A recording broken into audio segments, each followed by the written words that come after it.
Shalom Bapak Ibu yang dikasihi Tuhan Yesus Kristus, kita boleh bersyukur kepada Tuhan oleh karena pada hari ini 13 Maret 2025 kita ada di hari ke-32 dalam gerakan 40 hari doa Gereja Kemah Injil Indonesia.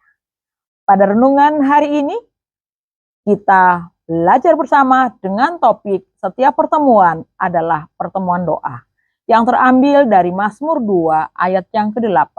Demikian firman Tuhan, mintalah kepadaku maka bangsa-bangsa akan kuberikan kepadamu menjadi milik pusakamu dan ujung bumi menjadi kepunyaanmu. Sebelum merenungkan kebenaran firman Tuhan ini, mari kita berdoa. Allah Bapa di surga, kami sungguh bersyukur kepadamu ya Tuhan, kami ada sampai hari ini, di hari ke-32 dalam 40 hari doa Gereja Kemah Injil. Terima kasih Tuhan, biarlah firman Tuhan hari ini terus menguatkan kami untuk ada di dalam kehidupan doa bersama denganmu. Di dalam nama Tuhan Yesus kami berdoa. Amin. Bapak Ibu, Saudara yang dikasihi Tuhan Yesus Kristus, doa adalah komunikasi antara Tuhan dengan kita. Dan sebagai orang percaya, kita diberi kesempatan oleh Tuhan untuk dapat berbicara kepadanya melalui doa di setiap waktu. Doa bukan hanya tentang sebuah pengakuan pengucapan syukur, tapi juga dapat berarti sebuah permintaan.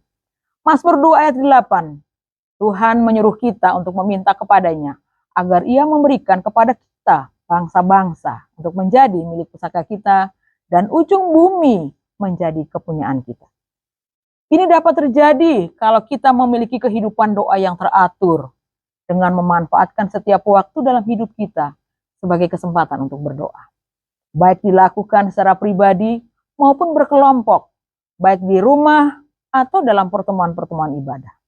Bahkan setiap saat ketika kita bertemu dengan seseorang, baik itu keluarga, teman, atau bahkan orang yang baru kita kenal, itu adalah kesempatan di mana saat itu juga sebuah doa harus dipanjatkan. Kita tidak tahu kapan waktu Tuhan untuk memberikan bangsa-bangsa menjadi milik pusaka kita dan ujung bumi menjadi kepunyaan kita. Yang kita harus lakukan adalah ketika Tuhan mengirim seseorang kepada kita, itu adalah kesempatan untuk berdoa dengannya atau berdoa untuknya. Ketika pertemuan-pertemuan ibadah diadakan, itu juga adalah waktu-waktu terbaik untuk berdoa. Pertemuan untuk berdoa tidak hanya terbatas pada saat kita berlutut atau duduk tenang pada pertemuan ibadah di gereja, tapi juga bisa menjadi sebuah percakapan hati yang tulus di tengah-tengah aktivitas kita sehari-hari. Mengapa doa penting dalam setiap pertemuan? Yang pertama adalah teladan Tuhan Yesus. Yesus memulai pelayanannya dengan 40 hari berdoa, Lukas 4 ayat 1-13. Yesus sering menghabiskan waktu sendirian dalam doa, Lukas 5 ayat 16. Yesus menghabiskan sepanjang malam dalam doa sebelum memanggil murid-muridnya, Lukas 6 ayat 12. Yesus membawa murid-muridnya ke gunung untuk berdoa, Lukas 9 ayat 28-29. Murid-muridnya meminta dia untuk mengajar mereka berdoa, Lukas 11 ayat 1. Yesus berdoa bagi mereka ketika mereka menghadapi masa-masa sulit, Lukas 22 ayat 32. Yang kedua, teladan gereja mula-mula. Mereka berkumpul untuk berdoa ketika Yesus naik ke surga. Kisah Rasul 1 ayat 12-14. Mereka berkumpul untuk berdoa ketika Roh Kudus datang. Kisah 2 ayat 1 dan 4. Mereka sedang dalam perjalanan untuk berdoa ketika mereka menyembuhkan seorang lumpuh. Kisah Rasul 3 ayat 1-6. Petrus sedang berdoa di atap ketika Tuhan membuka hatinya untuk bangsa-bangsa. Kisah Rasul 10 ayat 9-23. Mereka berkumpul untuk berdoa di Antioquia ketika tim misionaris pertama dikirim. Rasul 13 ayat 1-3. Sehingga apapun agenda kegiatan di gereja adalah pertemuan doa. Rapat-rapat badan pengurus jemaat, kelas-kelas sekolah minggu dan remaja, kelompok perkawan, perkarya, pertemuan misi, pertemuan pemuda, kelas lansia, semua itu menjadi pertemuan yang penuh dengan doa.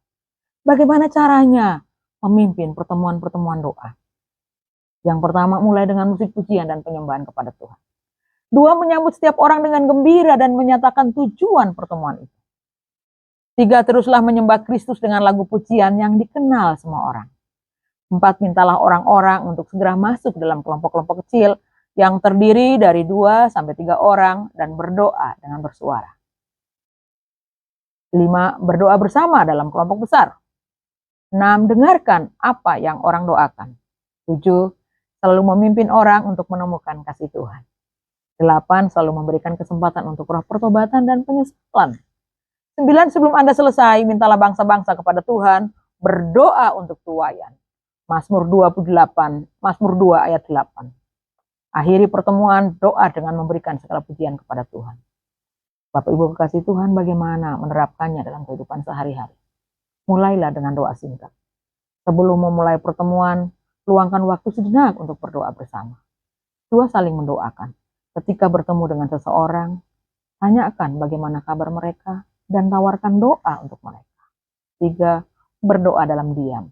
Jika tidak memungkinkan untuk berdoa bersama dengan suara keras, kita bisa berdoa dalam hati. 4. Mengubah percakapan menjadi doa. Ketika berbicara dengan seseorang, kita bisa mengubah percakapan menjadi doa dengan cara mendoakan hal-hal yang positif untuk mereka.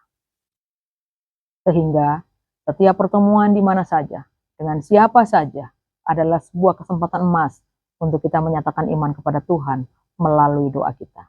Jangan pernah biarkan seseorang pergi tanpa ucapan doa berkat dari kita, atau jangan biarkan pertemuan-pertemuan ibadah berlalu tanpa sebuah kehidupan doa yang sehat. Jadikan setiap kesempatan untuk bertemu dengan orang lain menjadi kesempatan untuk bertemu mereka dengan Tuhan. Amin.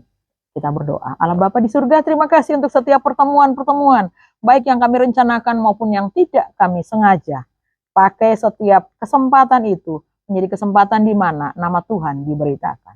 Menjadi kesempatan di mana doa kami panjatkan kepadamu. Sehingga bangsa-bangsa Tuhan berikan kepada kami, segala ujung-ujung bumi menjadi kepunyaan kami. Dalam nama Tuhan Yesus, kami aminkan doa itu. Haleluya. Amin.